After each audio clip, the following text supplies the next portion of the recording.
This is a presentation as to how to save Social Security.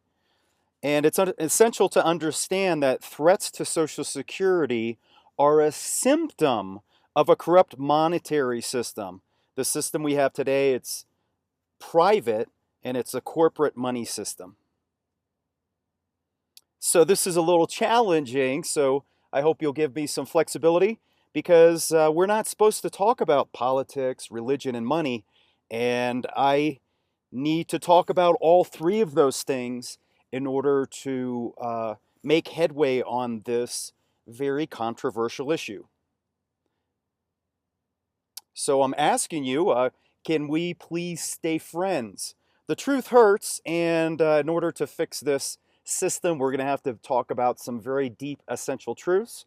So we need the type of people who are courageous with tolerant hearts, and they are desperately needed.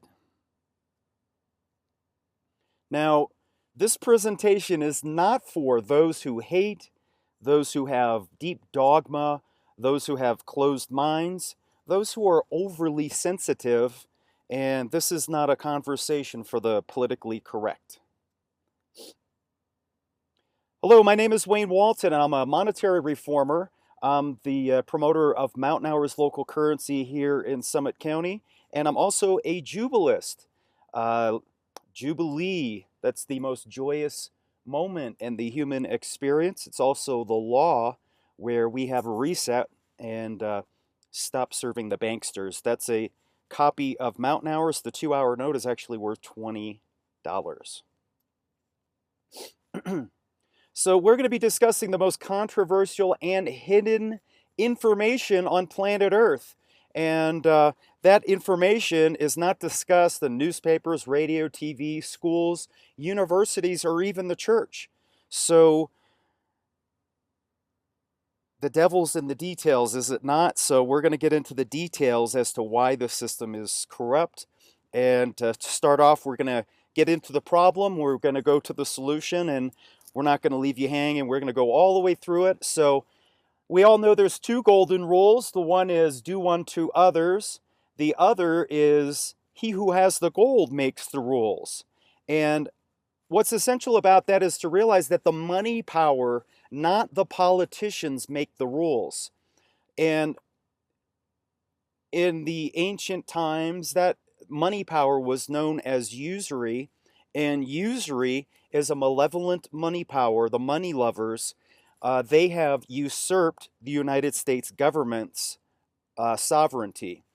And here's a short clip from comedian George Carlin about the theft of Social Security and the big club.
So, as George Carlin mentioned, we have owners. So, who are the owners? Let's dig into that issue.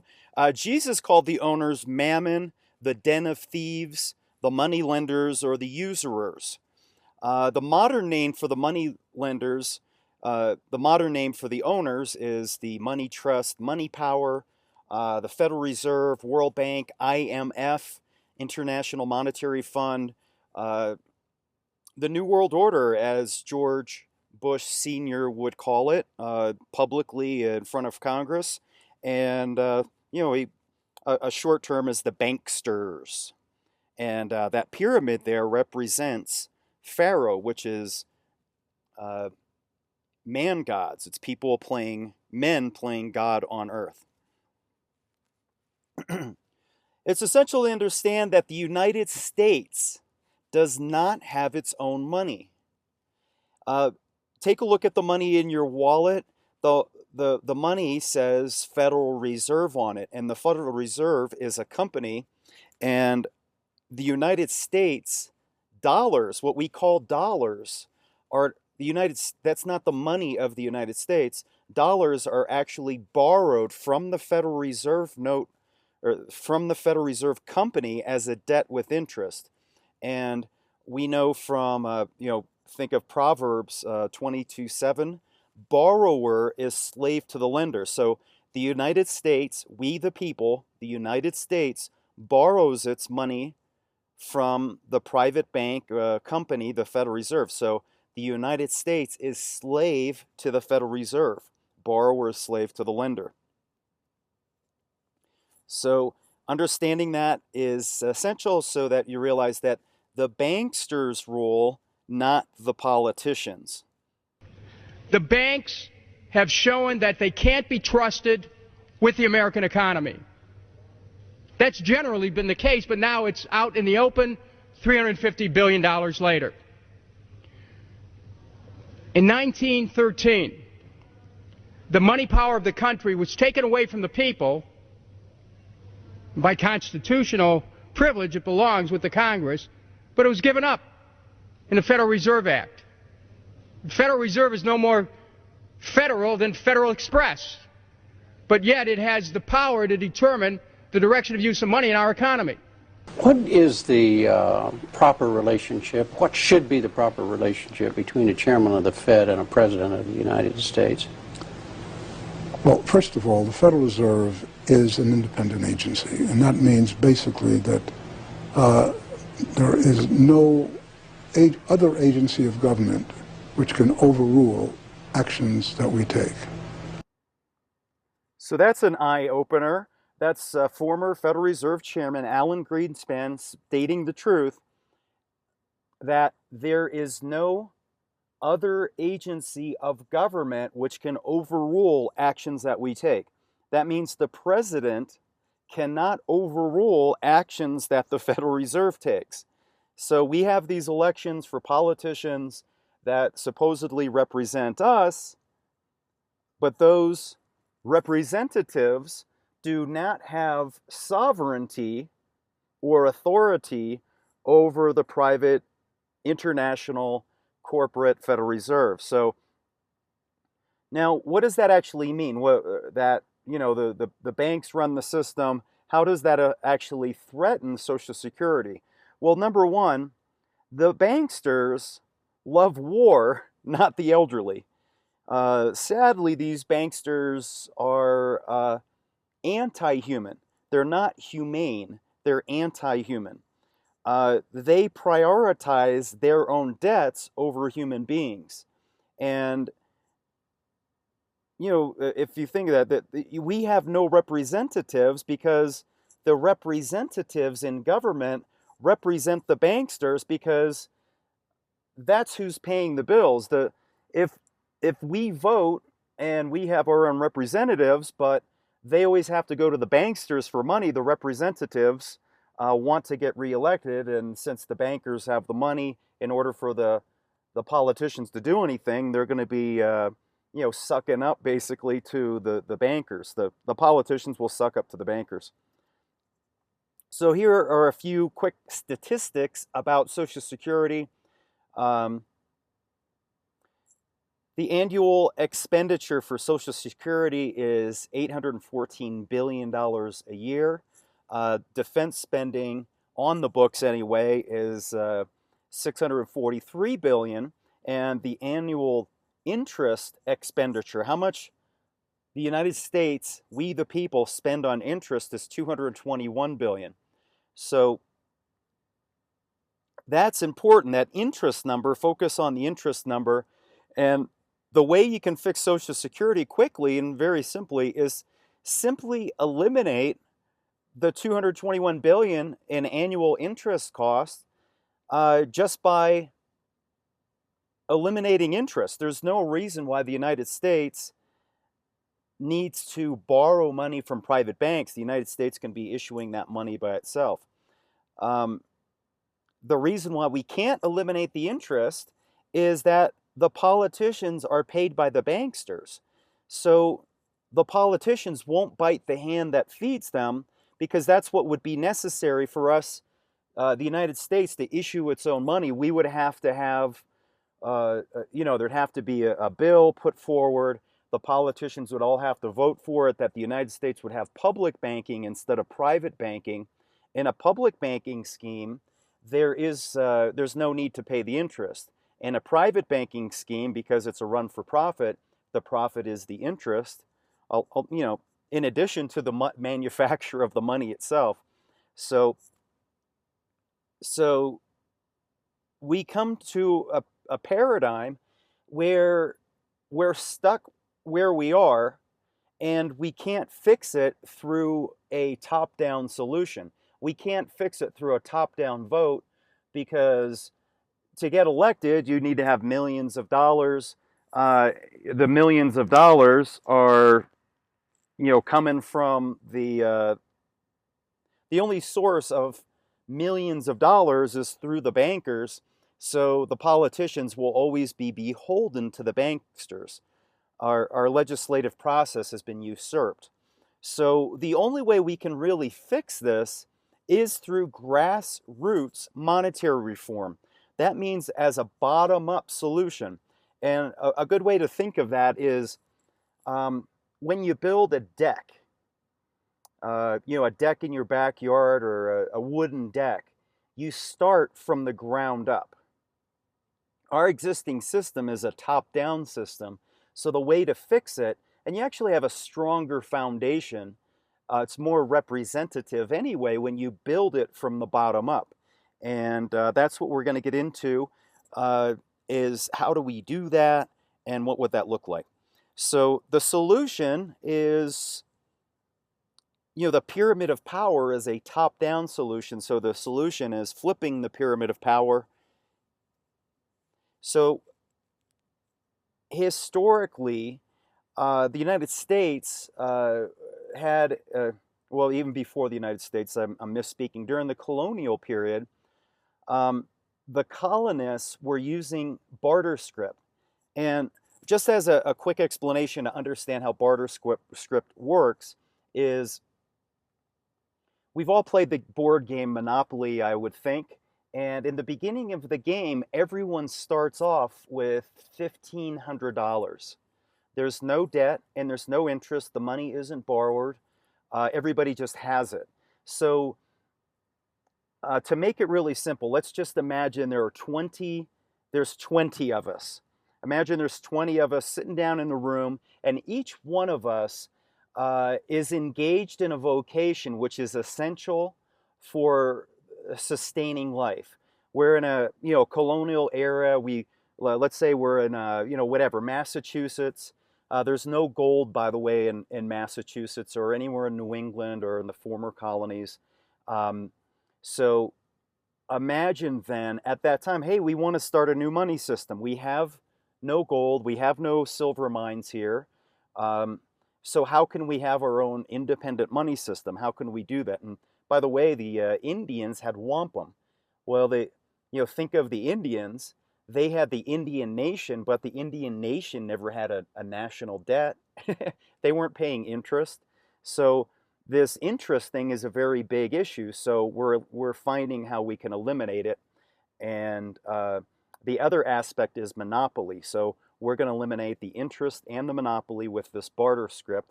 And so getting back to the example, we're in colonial Massachusetts and we want to start a money system.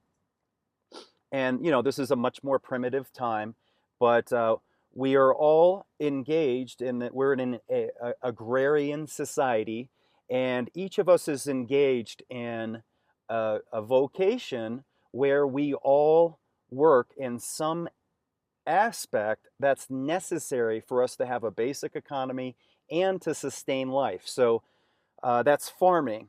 So say there's two of us or three of us that are farmers. Then you take that food and you process it, so then you have a baker to turn it into bread or other types of food. So let's say there's a butcher as well.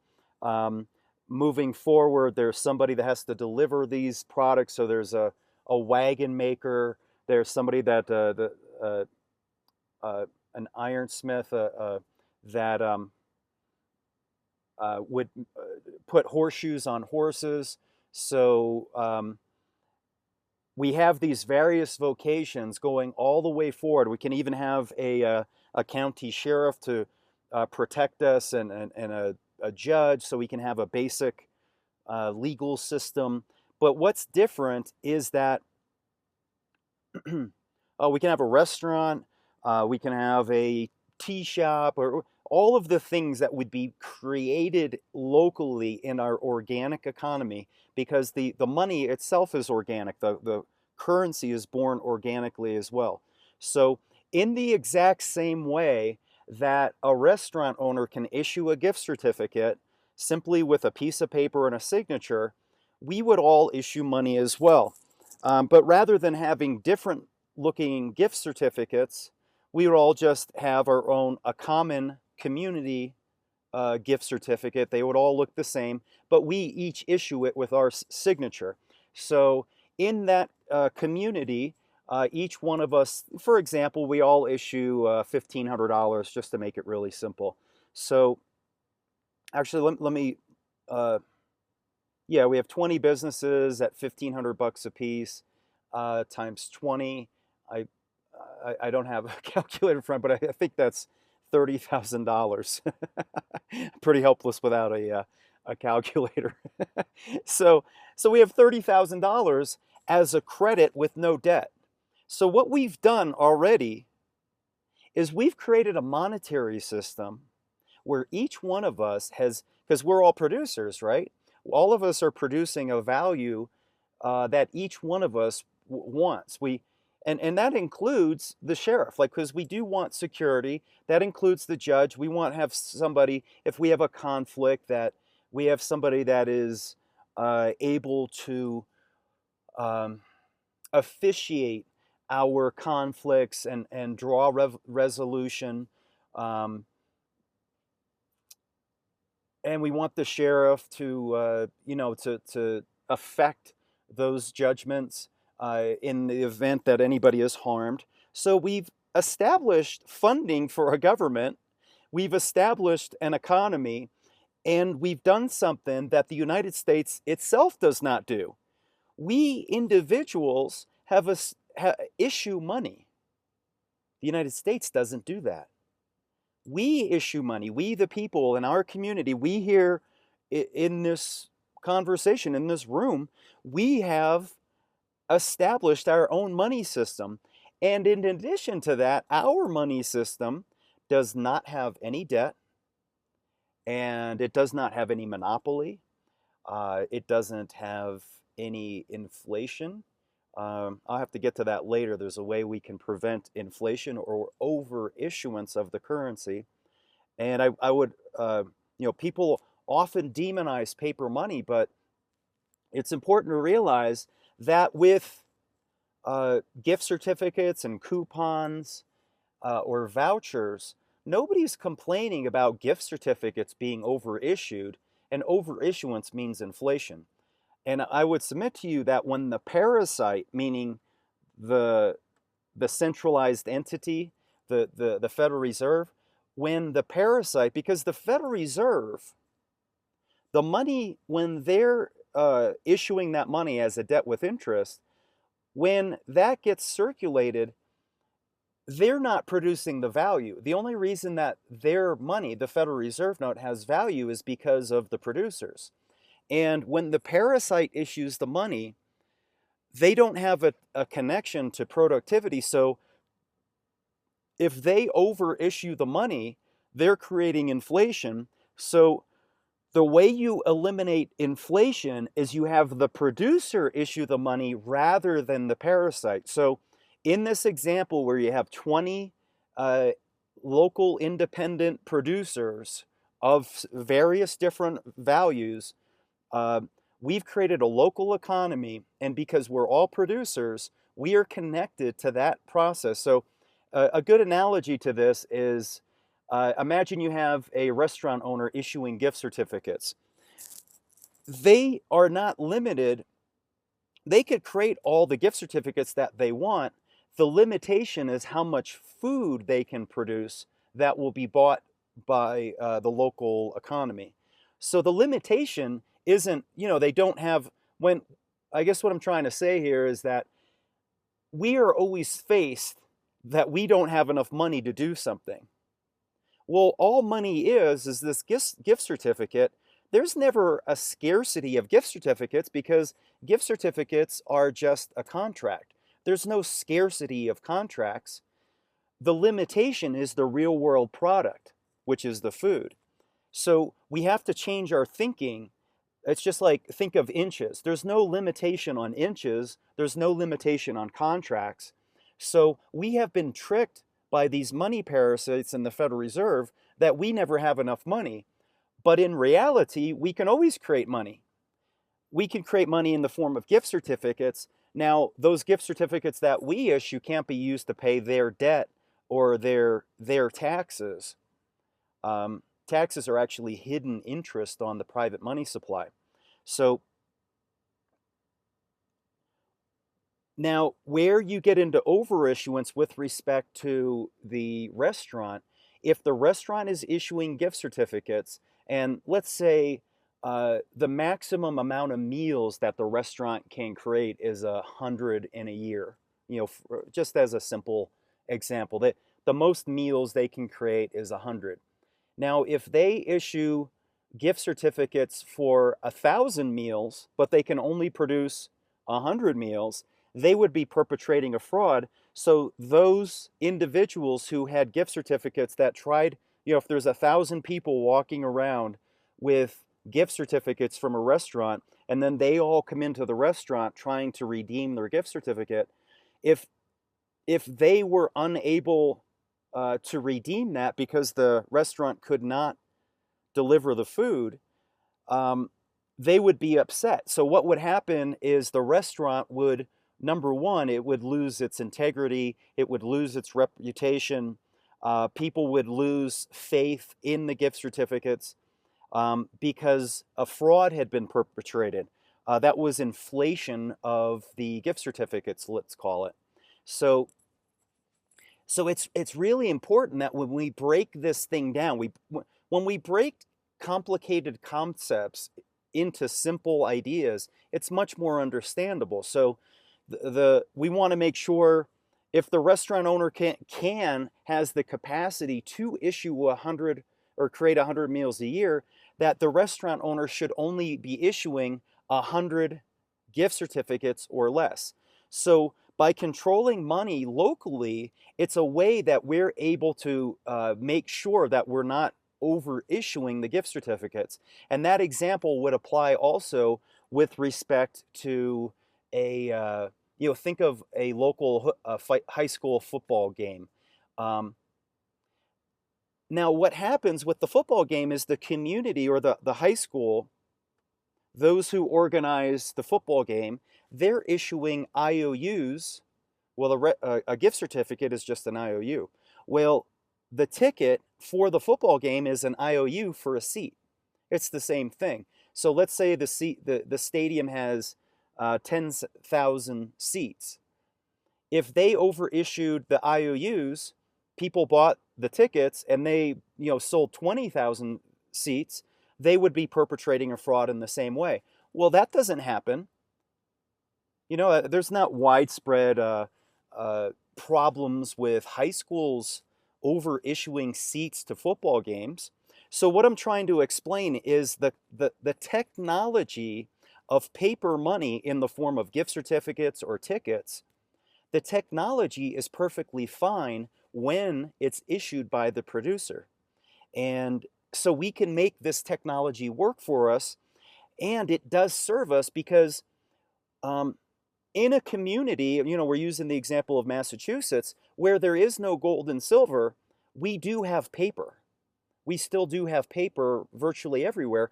Um, you could create paper from trees in Massachusetts, for instance. And by the way, we can make these IOUs virtual. So virtual and paper money serves us because we have the ability to issue it, whereas gold and silver, copper, dominate us because we don't have gold, silver, and copper mines. I don't think any of us do. Well, at least in Massachusetts, they don't have it. And, here in Summit County, this is a community where the entire community was based on gold. But I run these trails and I have yet to find any gold. The it's not it's not easy to find. Gold isn't just paving the streets here, even though this entire community was founded on gold and silver mining. So we want a system that serves the have-nots. The elite have gold and silver mines.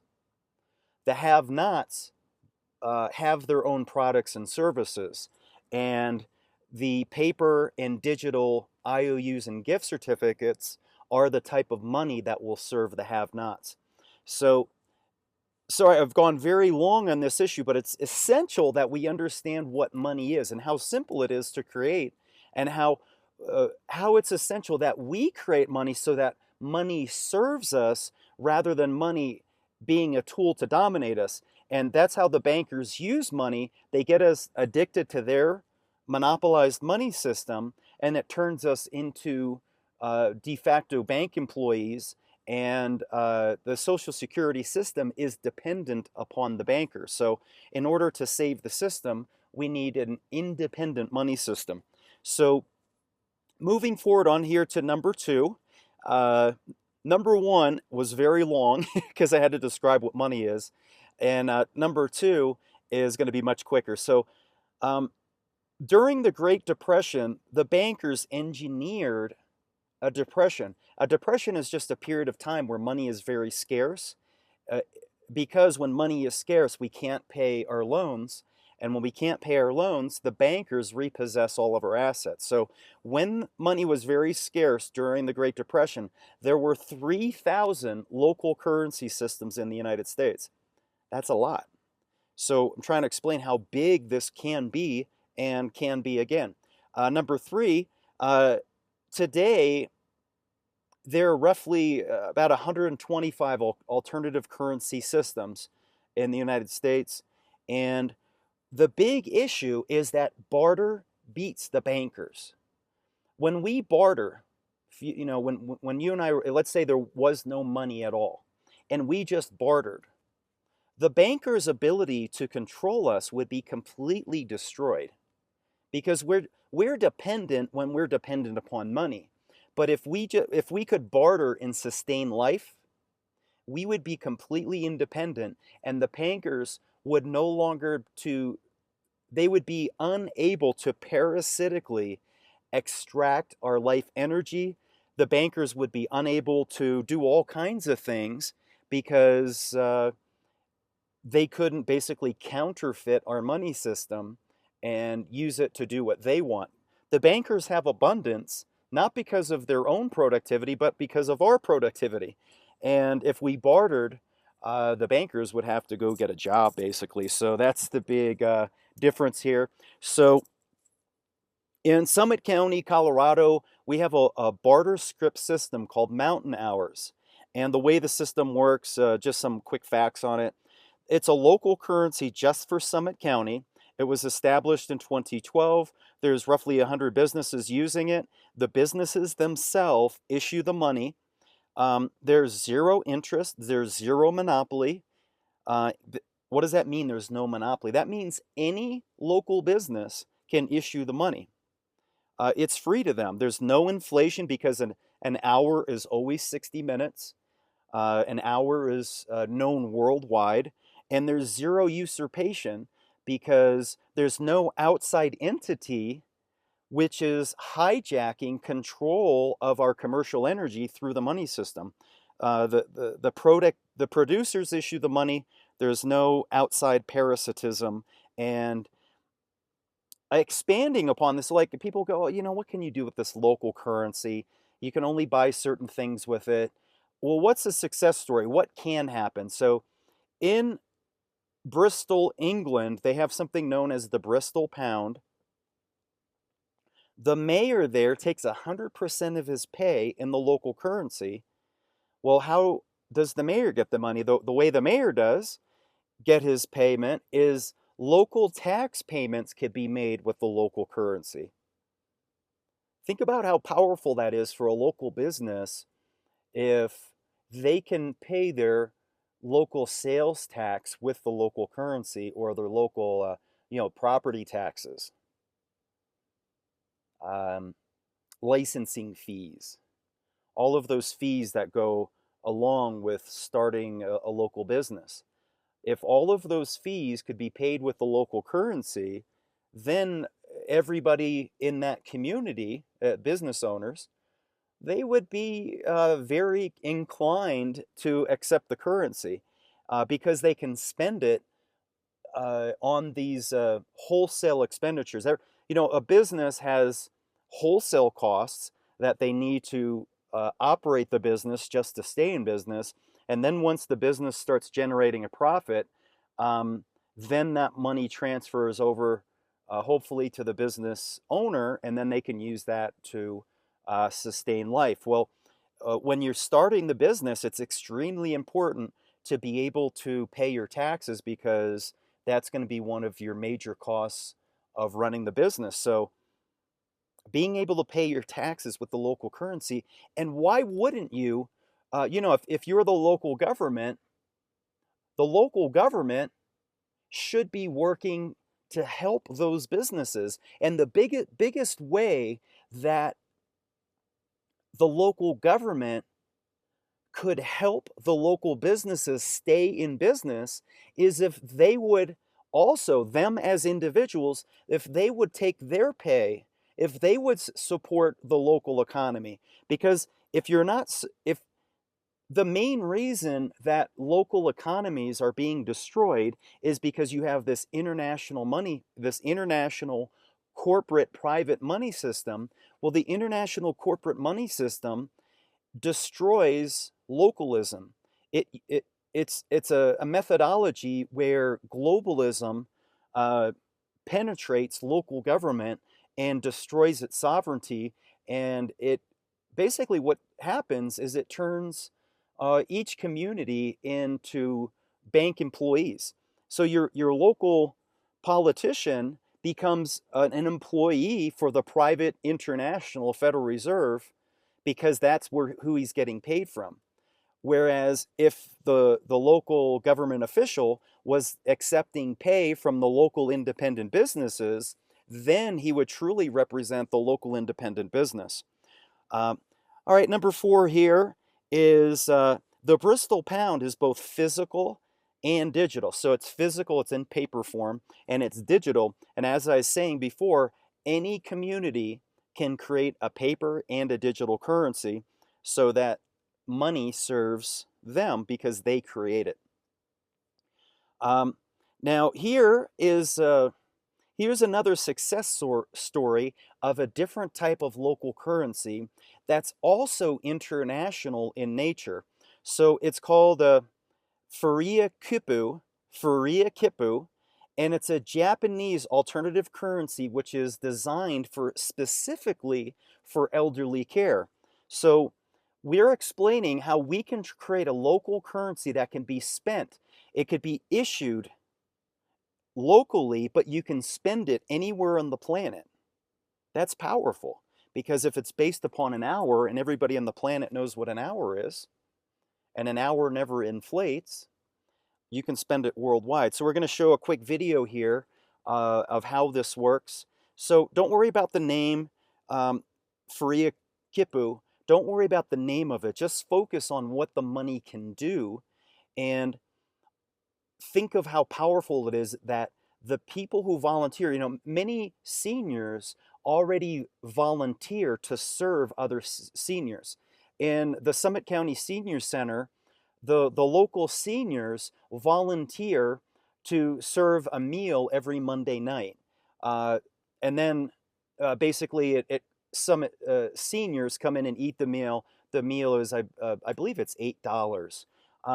The thing is that money just goes toward paying for the facility. It goes toward compensating for the meal itself. And then there's workers in the back, in the kitchen, that get paid. But those who set up the tables and put on, organize everything, the seniors who volunteer to organize the tables and put out the table settings and all that, they don't get paid. Now, let's imagine a scenario where they did get paid in the local currency, Faria Kipu.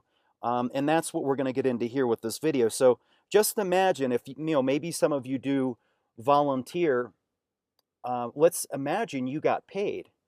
Because your time is valuable, right? Time is money. So let's imagine you got paid 1 hour per hour. And just think of an hour in our system is worth 10 Federal Reserve notes. So you're basically getting paid but $10 an hour. So think of that as you watch the video here. And again, this is a time-based currency used to compensate social workers who help the elderly. So here we go.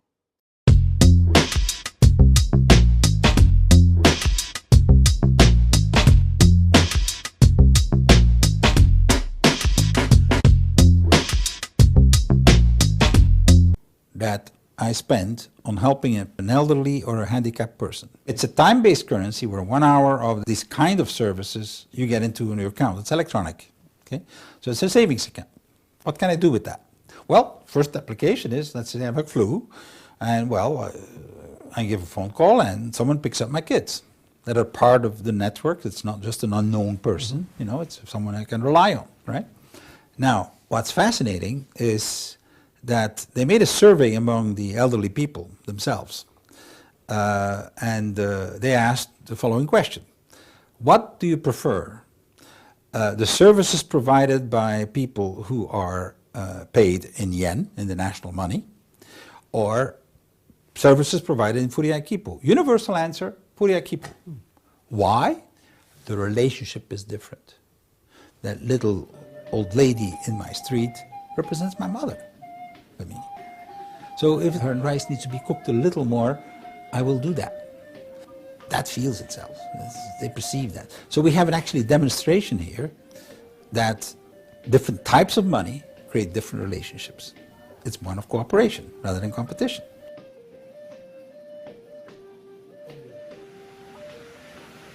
I hope to challenge the assumption that older peoples are burden, putting a burden on health and social care system. Lots of older people are contributors, and this is clearly true when you see the active members of Faria Kipu schemes. The majorities are 60s and 70s plus. I'm involved personally and professionally in older people who are very vulnerable and need some support and care. But the problem is they are often financially also vulnerable. But at the same time, there are a lot of women who are outside the market economy, but want to help or want to contribute something. And then they actually help for nothing, which we call volunteers, But the problem is these kind of vulnerable people feel embarrassed or feel reluctant to receive some assistance or informal care for free. So if older people give currency, they feel they are to some extent entitled to get some help.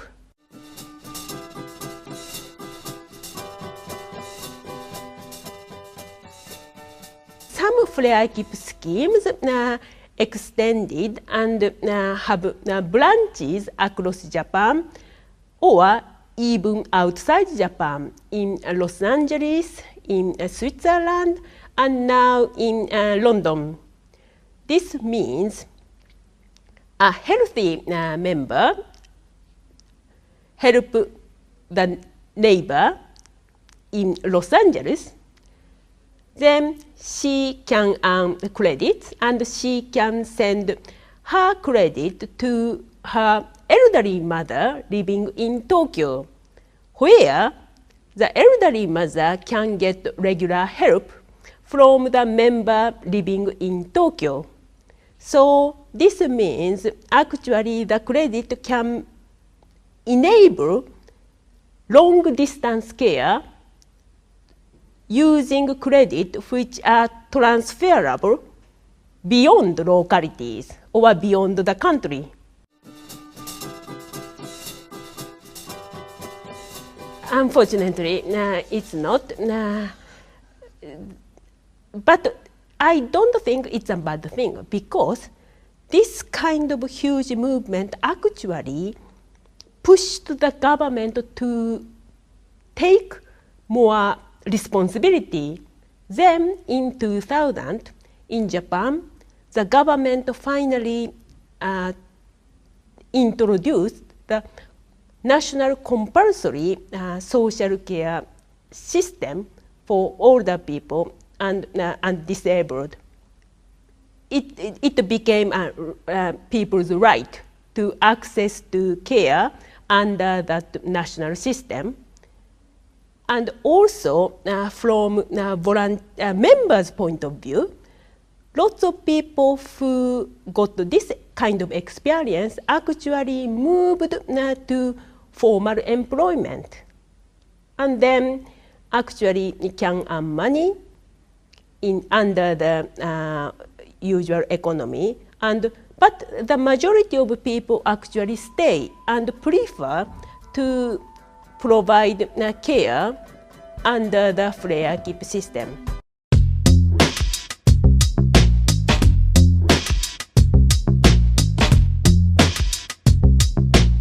All right, conclusion. Time-based currencies can finance social services based upon barter internationally without government taxes. Now, what's important from that video, if you can, ignore the slide for a second, is they had people earning credits in California and Los Angeles. So if you provided care as a healthy individual to somebody locally in Los Angeles, that credit could be spent to provide care for a family member in Tokyo. So now, now focusing on this slide as dreamers, it sounds like, oh, how could we ever, create a system that's, the going to compete with the Federal Reserve note, or we have to recognize that this is as much of a slave system as was found during Moses's time or the time of the American Revolution, because we don't have representation in this money system. So are you a dreamer? And that's what's necessary, is that we, rather than focusing on our problems, is we need to realize that a better way is possible, and then focus on not destroying the existing system, but creating a new system that makes the old system obsolete. And that means that we need to be dreamers, and making a dream become a reality. It's imagine you're building a house, right? everything is built 3 times, including a house. So the first step to building the house is you have to conceive it. What the mind can conceive and believe, it can achieve. So we want to believe in the dream or conceive the house. So think of a house. It's going to be 1 or 2 stories, right? How many bedrooms and how many bathrooms? Will you have an attached or detached garage? Imagine this house. So it's first conceived in the mind that it's possible, right? Then you actually blueprint it, and then you write it down. So you're building a blueprint, let's say. And then the third time you build it is you build it in the real world. So this is what we need to do in order to escape this control through the money system, is to imagine it, write it down. What's our plan going to look like? How long are we going to take to execute our plan? And then thirdly, we actually build in the real world. So at a time through history, there was a period of time where, Moses was coming to the ancient Israelites and say, hey, you know, I dream of not being subjugated by Moses or the Pharaoh anymore. I have a dream that we're going to live outside of Pharaoh's control. We're going to live in this place where we have milk and honey and we have abundance, and we're not living as slaves all the time, serving this guy who believes he's a god on earth. What do you believe in that dream? And he started talking about it. And well, there are some people who said he was a dreamer, and that's impossible, Moses. We're never going to leave here. Well, it's these dreamers who make us move forward, that help us to evolve, help us to believe in ourselves. So Moses was a dreamer. Um, the same thing happened in colonial America. Uh, the most powerful entity on planet Earth during Moses's time was the Pharaoh. The most powerful entity on planet Earth during our founders' time was the Bank of England controlling Great Britain. Great Britain was the empire where the sun never set. Well, think of the colonists. They're just farmers and they're tilling fields. They feel so powerless. But there were some dreamers then say, hey, you know what? We don't. We have this taxation without representation. We're getting ripped off. We don't have the ability to vote. They're putting troops in our homes.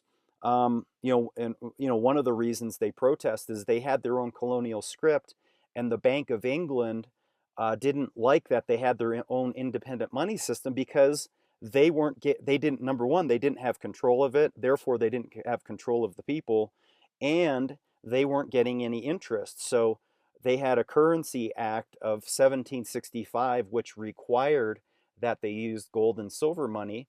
The colonists had no gold and silver money. So anyway, the point is, the colonists, they had a dream that they weren't going to be living in poverty, that their own children would not be living in poverty. They had a dream, and that dream became a reality. The same thing happened think of a slave in 1850. If you were to have 10 African American slaves and you walked up to them and say, in 15 years, there's going to be this massive war, and it's going to kill over 500,000 people, and you're going to be freed. If you ask those slaves and you said that to them, that this is all going to transpire, they're going, that's not going to happen. But there's going to be some of them who were dreamers who could believe that that was going to happen. And it's funny, one of them, Harriet Tubman, was actually called Moses. Number 4, during the women's suffrage movement, they were dreamers as women who believed that they had the right to vote, and they're old timers who are traditionalists say, no, women are inferior. And they probably use the Bible as an excuse that women are inferior to men, therefore they didn't have the right to vote. Sadly, the Bible gets used for all sorts of evil. Finally here, number 5, Reverend Martin Luther King. He led a movement where during the Jim Crow era, that African Americans, many of them still believe that they were inferior to the white man. They didn't believe in themselves. And one of his greatest challenges was just to get African Americans to believe in themselves. And I submit to you that this still exists today, that through the TV keeps, in order for them to sell stuff to us, they're always telling us how we're flawed. We don't have the right hair, we don't have the right clothes, we don't have the right car, and they keep beating us down. If we don't say look like the Kardashians, if we don't look like the professional athletes, if we're not as eloquent speakers as the politicians, we feel inferior. And because we feel inferior, we end up believing we should live an inferior life. That because we have poverty, that because we have lack, it's deserved because they're prettier, they're more well-spoken, they drive the right car. And this same sort of slave mentality exists right now. And say, oh, that's crazy, I'm proud. People will pound their chest like, okay, the bankers issue money. Do you?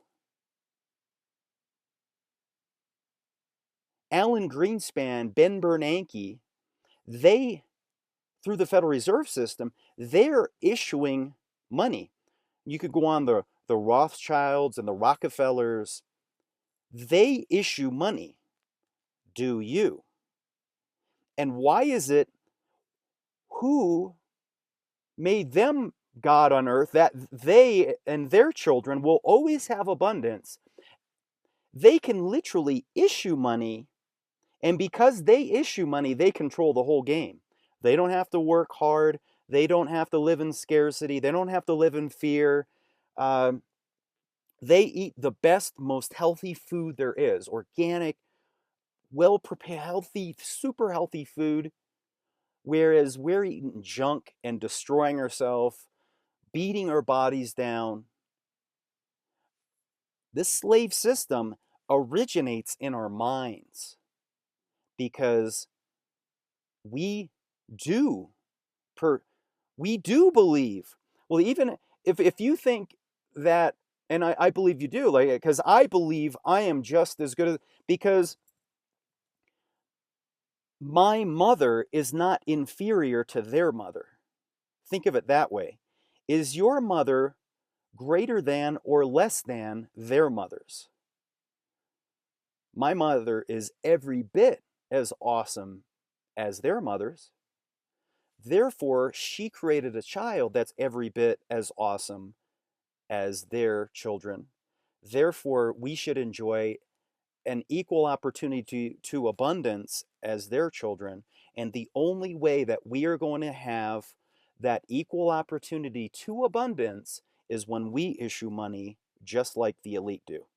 So this all comes down to, in a way, the same challenge that faced Moses when he was facing Pharaoh.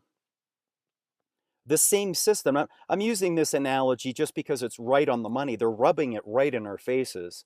You ever hear this expression? It's hidden in plain sight. And we would all acknowledge that during Pharaoh's time, that the ancient Israelites served Pharaoh. Even though they would proclaim to serve God when they stood up and they went to work every day, they were building temples to Pharaoh. They were building temples to the man God, even though their words said that they proclaimed allegiance to Jehovah. Their words said that they believed in God, but their actions served Pharaoh. The exact same thing exists today. Believers of all faiths, even atheists, if you were to ask a Christian, who do you serve? Do you serve God or Mammon? Mammon is the god of money on earth. It's actually the devil when you really dig in, because the devil is men proclaiming to be God on earth. And any men that are proclaiming to be God on earth, that they are the creator, that human beings are the creator, if they're proclaiming that, that is a lie. That is the source of deception. because obviously they didn't create the heavens and earth. So if human beings are serving a lie, they're serving Satan. Human beings which serve lies are serving Satan. So um, now this money system, right in the back of a dollar bill, there's this pyramid, and on the bottom of it, it actually says, read that there, Norvis Ordo Seclorum. That means, basically, it means New World Order. Well, the New World Order is the old world order. It's just human beings playing God on earth. And that is the source of deception. That is human beings deceiving one another. And that is how we enslave one another and destroy one another. And it's through this system. And why this is so important is that you have the creator and you have the destroyer. Well, the destroyer has no power itself.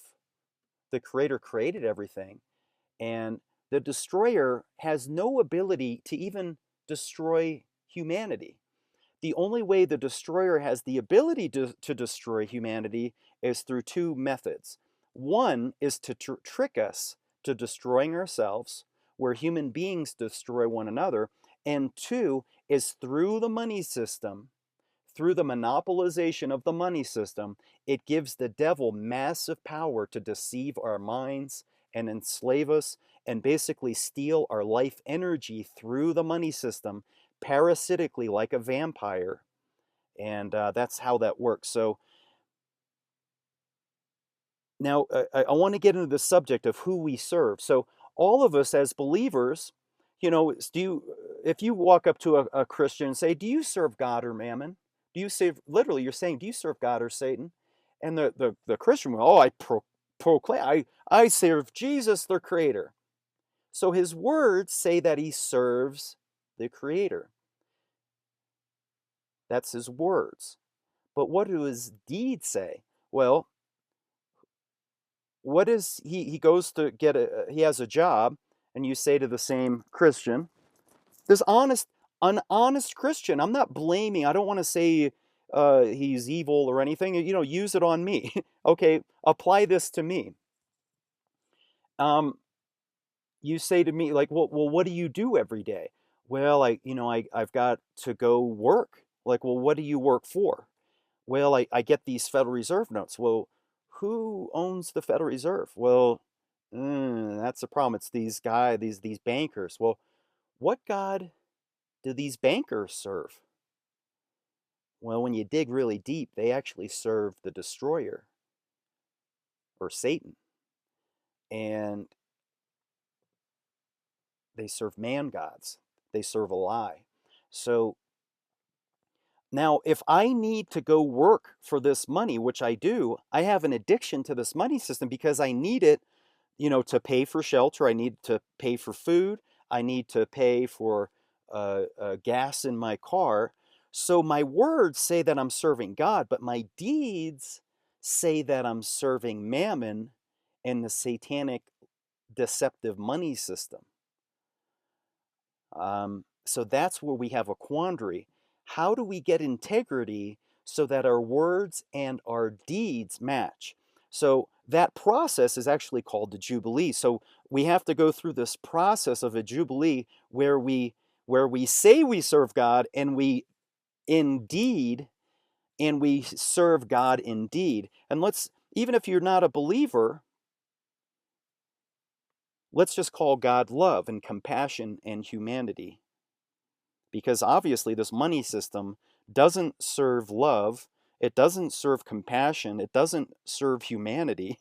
It serves war and division and hate and separation consciousness. It serves, when you introduce interest into a money system, it creates unpayable contracts where it's impossible for all the borrowers to pay because uh, the money for the principal exists, but the money for the interest does not exist. Therefore, it makes it impossible for everybody to pay the contract. Therefore, the contract itself is a fraud. So it's a lie. A contract based upon an unpayable contract is a lie. Therefore, it's the devil. The contract itself is the devil or hate, So if we're all serving a lie, that's impossible for all of us to pay, it puts us into competition with one another in a game of musical chairs where basically we all destroy one another just by using the money system. So this process of Jubilee, what are the aspects of Jubilee? Number one, humanity serves the Creator and our families, not mammon. And the reason why we're serving our families is when we use a, a self-issued money, we're serving ourselves. When a restaurant issues a gift certificate, it's the restaurant owner is basically issuing an IOU, and then when he produces the food, he's just completing his own contract. He issued a contract and he's fulfilling his own contract. And if everybody issues a contract and fulfills their contract, that sort of society creates benevolence because all we're doing is fulfilling our own commitments. And it brings our own we're self-governing. We are completing our own pledges, our own oath to ourselves and one another. So when we create oaths to third parties through the money system, it usurps that relationship with ourselves and our communities. So number two, Jubilee is debt forgiveness because all of these debts were created upon a fraud and usury creates unpayable contracts. Jubilee is the process where we reset and start over with contracts which can be completed and fulfilled. Number three, uh, Jubilee is land reform, and basically, usury is a system of land conquest where the usurers over time will eventually control and own all of the land through a fraudulent, they call the process theft through color of law. So it has the appearance of law, but it's actually theft through the appearance of law. Jubilee returns the land to the people. Number four, it's the release of captives, the release of prisoners. Number five, well, let me get back to number four really quick.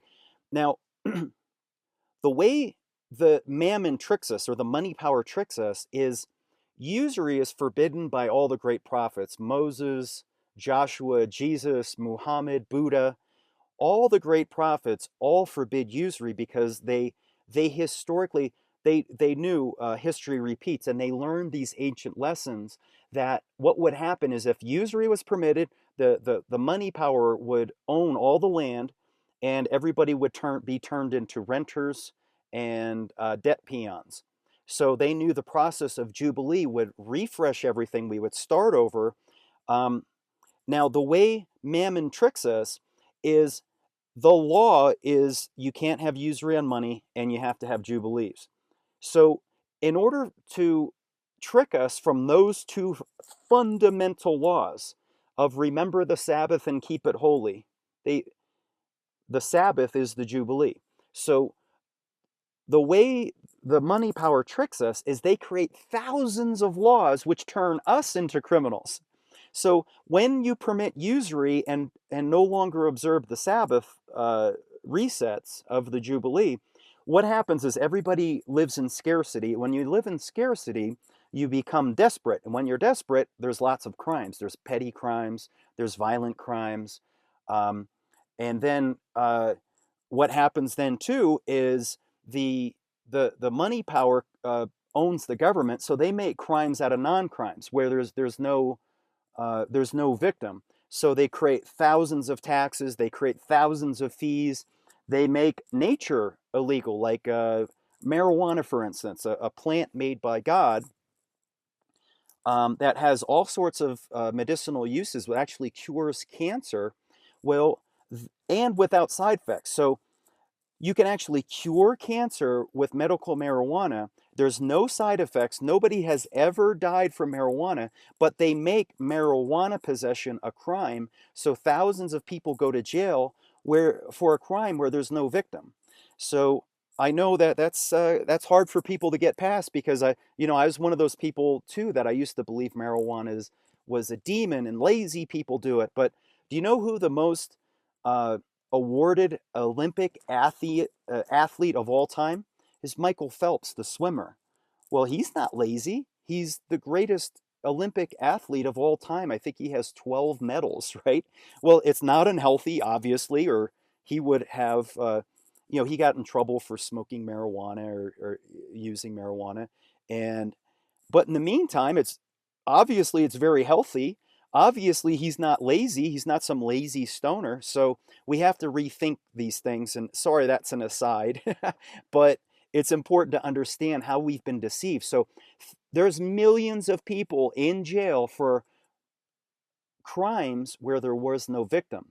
They call them victimless crimes. So if I have a plant that the bankers and their minions in government says that that's evil, well, if I have this plant and I go to jail for it, um, I'm in jail even though there was nobody that I ever hurt. I never hurt anybody.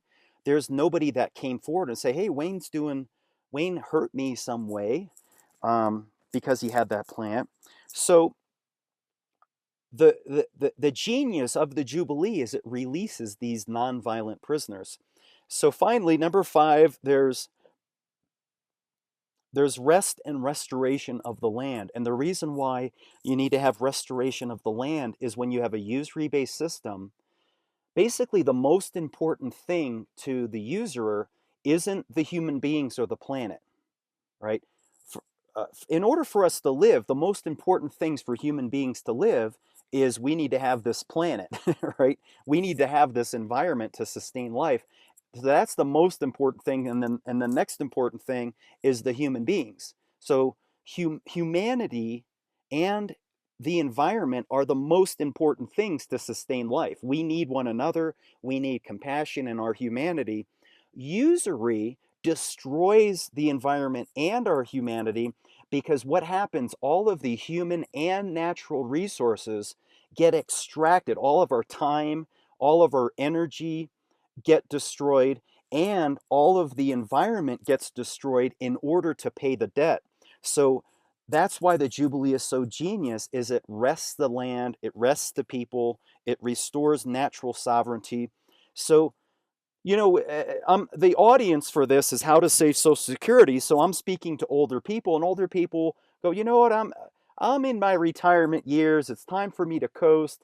I just want to play tennis. I don't want to work. And that's good. But there's also some elderly people who's got some fight in them. There's also some elderly people who want to volunteer and serve. There's also some elderly people who want to kick some butt. And one of these elderly people who wanted to kick some butt, that didn't believe they wanted to serve Pharaoh any longer, was Moses. And we all have excuses, and Moses could have used his speech impediment. Moses had a speech impediment. He could have used that as an excuse not to do anything. Hey, I'm not articulate. I'm not a well-spoken person. How am I, think of this. Back then, they didn't have a video and media to make them look presidential. And that's what the media does. They have this imagery and artistry, and all of these artists you can make anybody look amazing with modern technology. The ability to use music and video and have other people testify. You can put that together to make the biggest liars, presidents, let's call them, the greatest liars. You can make them appear to be so amazing with teleprompters and great music, and use all that drama, and they can use this technology to make them look amazing. Well, Moses didn't have that benefit. Moses was going to have to go around and speak to fellow Israelites to get them to believe in themselves. And just imagine that society back then, where all of the buildings proclaimed the power of Pharaoh, all of the symbology proclaimed the power of Pharaoh. The money, they had money back then. I'm sure it proclaimed, it had pictures of Pharaoh on it. Probably said, "In God we trust." Well, the God written on their money was not God the creator, it was God the Pharaoh, the man pretending to be God. So all of the edifices of power all reflected that Pharaoh was God. Meanwhile, you have Moses walking around who's just, herding sheep. What power did he have? He didn't even have the power of his own voice that he could rely upon. But it was God acting through him that made him powerful. And I would submit to you that when we act boldly, when we act powerfully, when we act in the name of God to emancipate and release captives, that we too are able to channel the power of God through us, through the Holy Spirit, let's call it, that we can do the same sort of thing that Moses did. And when there's another expression said, act boldly and powerful forces will come to your aid. God the Creator doesn't want us to live as slaves to other human beings who are pretending to be God. So, well, that was a long description on a speech impediment, right? So, number two, Moses was 80 years old when he was called. Um, my parents just both passed. One was 84 and one was 83. They both died just last year. And, if we're all going to die, right? Don't we all want to have impact and a legacy? Don't you want to have your children live free? Don't you want, your fellow seniors to be able to have hope that they're going to have abundance? And I guarantee if we keep being dependent upon this system through inflation, you might still keep getting your Social Security checks. The problem is they won't buy anything because they keep inflating the currency. They're stealing by over issuing the money system. Um, Number three, Moses beat the most powerful earthly power on earth at the time. And he did it at age 80. He did it while he had a speech impediment. He wasn't elected to, they didn't have a big vote. Um, that he didn't have a degree in anything. Moses didn't have a PhD in economics. Moses didn't have a PhD in theology. He didn't have all these false credentials. Moses just took power. Moses just took action, I should say. And the power that he took was channeled through God the Creator because it was time. And it's our time right now to do the exact same thing. It's time for us to reclaim our power as a species known as humanity and be humane to one another. And one of the most important ways for us to show our humanity is show compassion to fellow seniors, because all of us, when we are born, we will be dependent. And all of us, when we're seniors, will be dependent upon others. And while I particularly with my father, it was amazing to see him lose everything. When we grow up, we gain our independence, and it's, as a boy, it's like, I remember the first time where I had money and I could go to a store and I could go buy candy. I could buy candy, and I could buy as much candy as I had in my, if I had $5, I could buy $5 of candy and chomp it all down. And that was like a phase of independence where I had the ability uh, to go buy candy. And then I got my first job that I could earn my own money. And then I got my car, and then I could drive. And then you can go on dates. You could go date a girl. And then you actually moved out of your house where you could, like, you could decorate the room in your house, but then you live on your own. So now you're responsible for bills. So you go through all these phases where you gain independence. Well, when my father began losing everything, everything gets turned over. All of those milestones as a boy, you lose them as a senior. You lose your independence and one of the biggest things that was a struggle for my father was where he could no longer drive. He had sleep apnea, and he became kind of like narcoleptic, where he would just fall asleep. I think I used the right word there. If I didn't, I apologize. Where he would just fall asleep, and he would fall asleep sometimes at a red light, and he would get distracted easily, and sadly, he just became, he became a danger on the road. And uh, I'll never forget when he came to visit Colorado here in Breckenridge. Um, he even after he lost the car for like a year, he was still angry that he didn't have the ability to drive anymore, and he didn't want to be in living facilities in Florida. Well, when he was here, we took him. There's a go-kart place um, over in Copper, and he got to drive again. And it was funny because he was so determined to drive.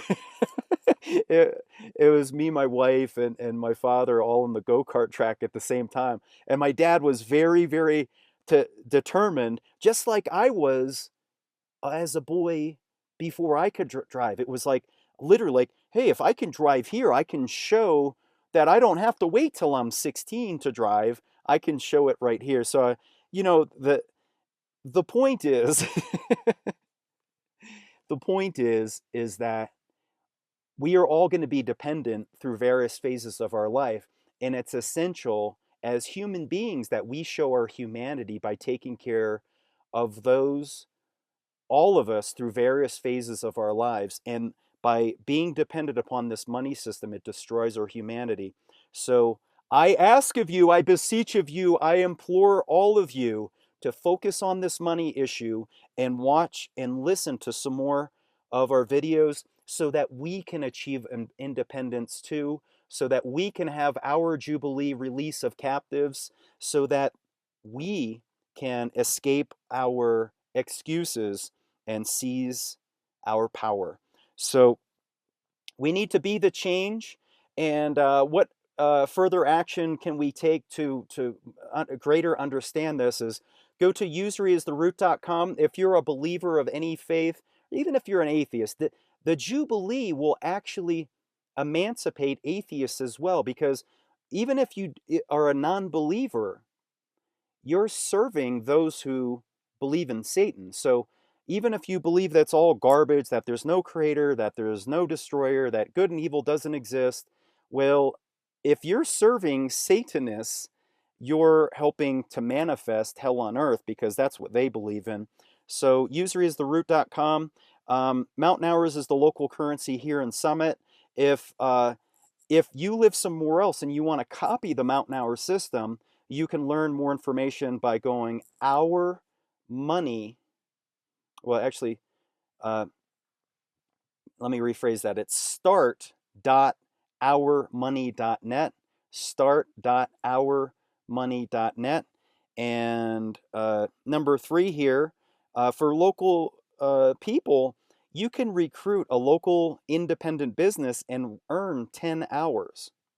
10 hours is equivalent to $100. So seniors can actually go, if, let's say your son or daughter own a local independent business here in Summit County. The local independent business, just for joining, can issue $200 for free. It doesn't cost them anything. And then you earn $100 of the local currency, which is 10 hours. And you can turn around and hire me to make a video for you, maybe a video for a wedding or a family history video. So that's how that system. It's just a barter system. Number 4. Um, to get a bigger vision of what this dream would look like, I created a CD or a free podcast. And all you have to do is go to check that out. I'm handing out copies of that for free at the live event. Now, if you're not at the live event, the way you get a copy, go to the notes of this video, and it's at the Usury Free Jubilee Monetary Reform podcast. And inside of that, there is a podcast.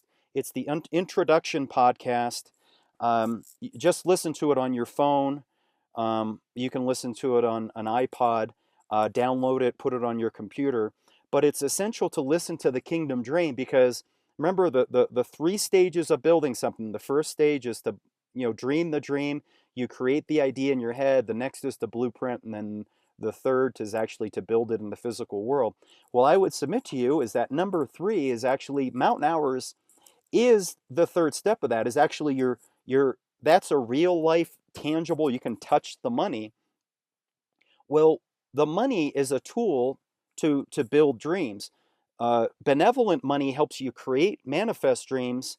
Oppressive or malevolent money destroys dreams. So what dreams could we create here in Summit County or anywhere? uh, it's really important to listen to that audio, take a listen to it, and it's called the Kingdom Dream. What what dreams could we create? What dreams could we manifest? What independence can we create? This this presentation was focused on fixing Social Security. Basically, we eliminate the interest. We end up getting roughly $220 billion more that we could, rather than paying to the elite bankers who are already trillionaires, rather than giving that money to them, we could take that interest money and then repurpose it and actually use it to heal human beings. So that's how we can fix the system specifically as it applies towards Social Security. Well, every aspect of the human experience has been corrupted. All of our institutions have been corrupted. How can we fix the overall system by fixing the money? Well, the Kingdom Dream gets into that. How can you heal the environment? How can you fix the pine beetle trees which have been killed here in Summit County? How can how can you fix housing? Lots of people can't afford to live in Summit County. So what happens is the parents end up moving in with the children, or the children end up moving in with the parents, and you have these very tight homes. Or what happens is the children have to go live outside of the community. They have to take jobs chasing Federal Reserve notes, so it destroys the family. All of these things happen. There's homelessness, there's hunger, there's poverty. All of these things can be fixed through monetary reform of the Jubilee. The Jubilee is the good news for a reason. So that's how we fix it. So check out that podcast. And the Kingdom Dream is the first of roughly, I think we have a total of 11 of them right now. So you can listen to these other podcasts as well. Thank you for listening. My name's Wayne Walton. Please explore the links.